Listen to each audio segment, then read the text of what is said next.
And hello, movie fans, and welcome back to another episode of the Zone TV Movie Entertainment. With me, your host Jonathan, once again bringing you my thoughts and movie review for the brand new Apple TV Plus film Fountain of Youth, starring John Krasinski. Probably butchered that. I apologize. Natalie Portman. Oh, I love her. And of course, Elsa Gonzalez. So before I begin, I want to say congratulations to everybody on this film for bringing this film to life. You know, it's not easy to bring a film to life, from production, sets, costumes, makeup, hair, all that good stuff, locations, director, and this is directed by Guy Ritchie. So yeah, so let's get into it.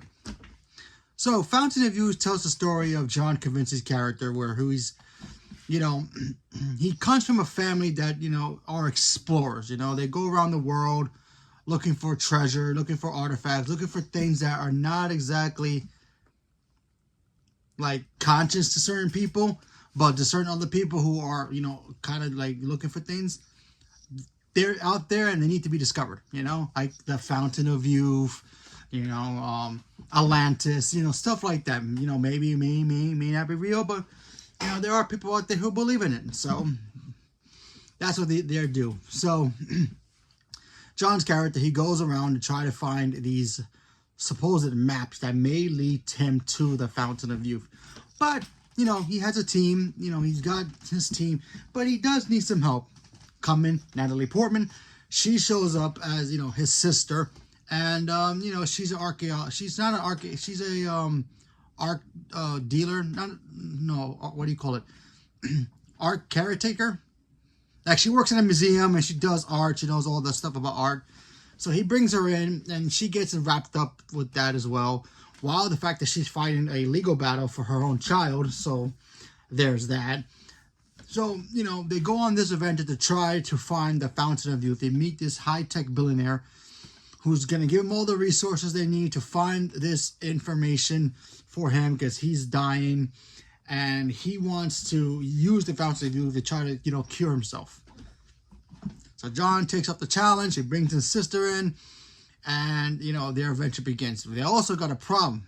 They got Interpol coming after them, which is like the government of, you know, throughout the entire world. They go after anybody who goes after paying things, smuggling things, whatever it is, on their trail. Also, you have Elsa Gonzalez in this movie, who's also trying to prevent him from finding the Fountain of Youth. Why? We really didn't get an answer about that, but apparently the only answer we got was the fact that it's too dangerous for man to use. You know, man could use that and literally destroy the world. So that's pretty much the only vague answer we actually get for that. And that's basically the gist of this film. Okay, so what did I thought about this film?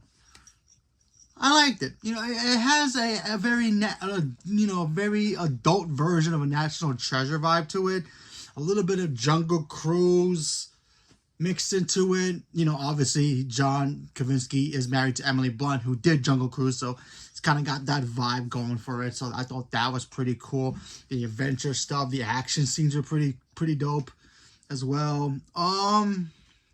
I thought everybody did a really good job in here. I thought Elsa Gonzalez was really the standout of this film.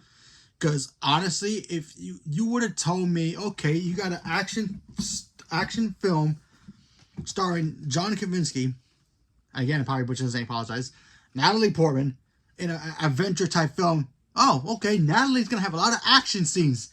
Not really. Elsa Gonzalez is the one who had like all the action scenes in this movie, and she kicked butt in this movie, and I really, really like her a lot. First movie I ever saw her in was Baby Driver. Go watch that movie, it's amazing. And, you know, the cinematography in this was really good. I really liked that stuff. It really had a real nice, like, could this thing actually exist in real life? Maybe, maybe not, who knows, but I thought they did a really good job of, you know, being explorers. You know, Natalie Portman being, you know, the kind of like, oh, we shouldn't be doing this. This isn't our legacy kind of a character. Well, John, his whole goal was basically he's got to, you know, preserve his family legacy, and he's got to try to find this thing so he gets some kind of self-purpose of like, yeah, I found the Fountain of Youth. I'm the guy who found it, kind of a thing, you know? So I thought that stuff was great. The action was pretty good. There was some stuff in here that kind of bothered me though. So let me talk about that. The stuff with the fact that, Elsa Gonzalez's character, the reasons they gave for why she's going after John's character in this movie, because they don't want humanity to use the fountain of youth in any kind of weaponized way. Sounds noble, right? But it was really not much of a thing about it. It was just, she shows up, she wants to take him out and try to stop him from completing his goal. That was pretty much it. I kind of wish we would have gotten a little bit more explanation of why. Like, why do certain people care that other people find the fountain of youth and use it? Yeah, sure, some of them will use it for power, be immortal, get rich, excuse me, and all that stuff. Sure, but at least explain a little bit of it. But, we get that, I guess. Nothing really. We also get to see Stanley Tucci in here for like 5 seconds. And you know what? Whenever he shows up in a movie, even if it's the most split second of a scene, he still delivers. Why? I don't know, because that's how he is. He's great. I really wanted to see Natalie Portman do more. I mean, don't get me wrong. She's great in everything she does. And I love her to death. She's my favorite actress of all time. Next to this one over here. But, I just wanted more,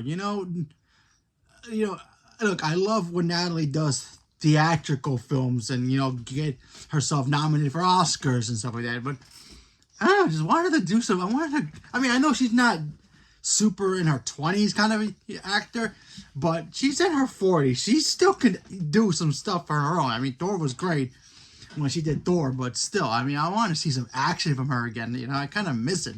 It's been a long time, but what can you do?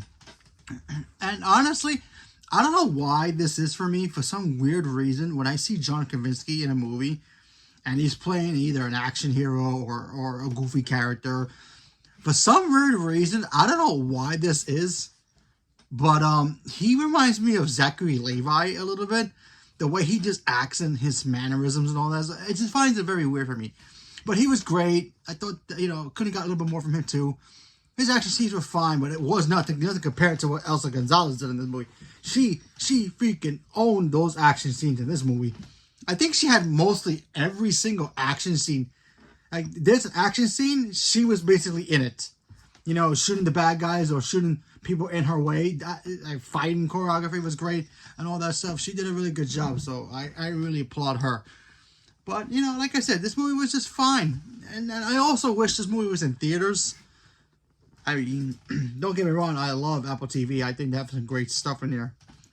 But, I felt like this movie could have done okay in the movie theaters. I mean, don't release it during, Mission Impossible and Stitch coming out the same day, because that would have been a disaster.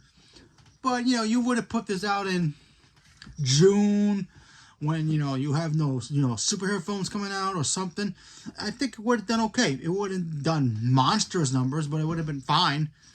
But, what can you do? It was a direct-to-TV streaming movie. But it was not bad. It was Apple TV, so I did trust a little bit more. And I love Guy Ritchie. His last movie I loved, he did, obviously Aladdin. I think he did, another Elsa Gonzalez movie with, Jason Statham. But I could be wrong. Could have been another director. But anyway, he's fantastic. So I love his sense of style, how he does certain movies. So he did a really good job here as well. I just wish, and also I kind of wish the ending wasn't as predictable. Because when you watch the movie, you kind of predict how it was gonna play out, and you're like, and as soon as you get to that part, it's like, yeah, it makes sense now. Okay. But overall, it was a fun little time. If you can't go see Mission Impossible and you can't go see Lilo and Stitch, I'll give it a check. Check it out. It's not bad. So Apple TV Plus, if you have it, check it out.